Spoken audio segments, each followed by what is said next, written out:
God sent me away full and has brought me back empty. Those first few verses in this first chapter of Ruth give us a very brief indication of what's happened to Naomi. They lived in Bethlehem, a small village in which generation after generation farmed the land. And here was a famine, times when we don't know why, but perhaps it was one of those times when there was drought and the crops failed season after season, nothing with which to feed their animals, so the milk from the sheep and goats dried up, the animals were wasting away, and Elimelech and Naomi had 2 young boys that they needed to feed. Tough decisions. What do you do? Well, they decided that their only option was to leave. Did they stay and hope that next season will be better, or do they take their chances elsewhere? And that's what they decided to do. They go to a foreign land, which is different from them culturally and religiously. The Moabites were from the same ethnic group, but like many back in the past, there had been differences and difficulties, and so they didn't get on. The Moabites did not worship one God. They had many gods. And so Elimelech and Naomi were going into a situation that was completely foreign to them to try and find a way to feed their family. And not long after they get there, Elimelech dies. Now, you need to understand something about the culture in which we were living at that point. When you were a woman in those days, all of your significance came from the men, from being married to a husband who provided, from giving birth to children who prolonged the line. So Naomi lost her husband in a foreign country where there was no welfare state. She was pretty much could be destitute with these children. And in that context, she managed to find husbands for her sons. There was obviously a good enough relationship between them that they were caring for her. But her hope was that her sons, having now married, would have children, and she would have grandchildren. But as the years went by, that dream came to nothing. And then, both of her sons, we don't know whether they were one after the other, or there was some accident or a war, or we're not told. But whatever the circumstances, here was a woman who lost her husband and both of her sons, and she had no way of providing for herself or her daughter-in-laws. And then she hears this news that actually back home things have got better. Let's go back. Maybe there we will find some way to maybe somebody there will take pity on us. So they start this journey back. And in the midst of this, she suddenly thinks to herself, it would appear, now wait a minute, yes, I'm going back to a place where I'm known, but actually my sons have married women who come from a different culture and a different religious context. What's it going to be like for them? In Judaism you don't marry a different race, a different faith. Will they ever be able to have children? Will they be able to have a husband to care for them? Will they be able to have children? And so she makes this supreme sacrifice. Listen, they meant a lot to her, but she's turned to them and said, look, it's going to be better for you if you go back to your own land.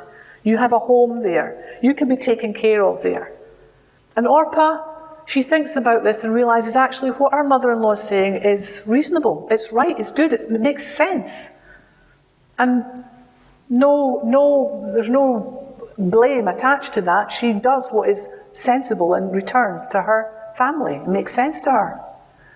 But Ruth has chosen something different. She chooses Naomi. Why did she choose Naomi? Because in that time that they had been together, Naomi has taught her boys her faith. She's taught them how you care for people.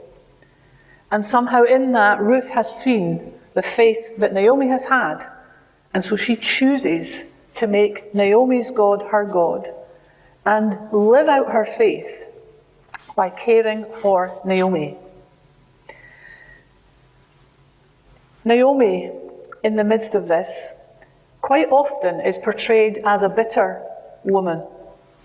But now that we understand something of what she has lost and what she is grieving for, it's easy to see why she's found it difficult to believe God in the midst of her circumstances and to blame God for what's happened.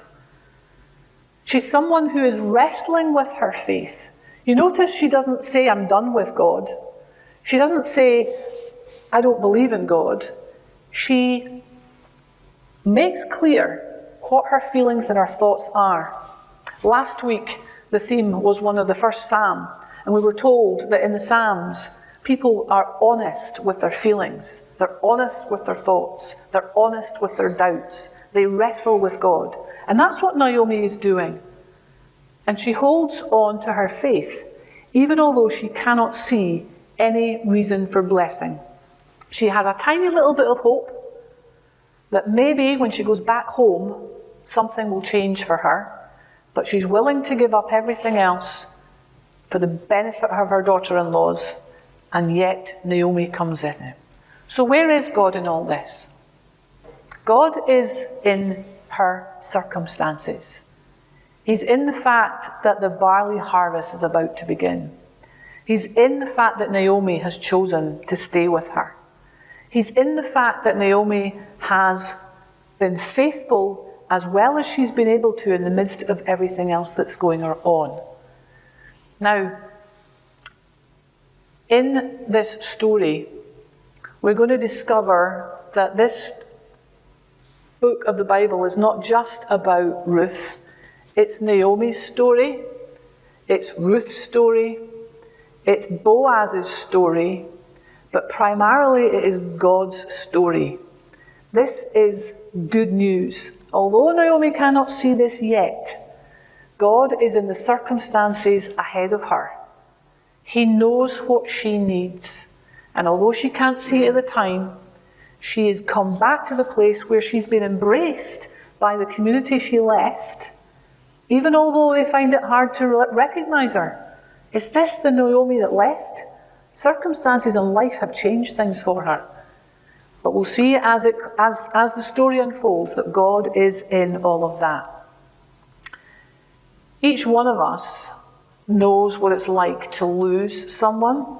We know what it's like to experience loss, and we know that it's not just loss of people.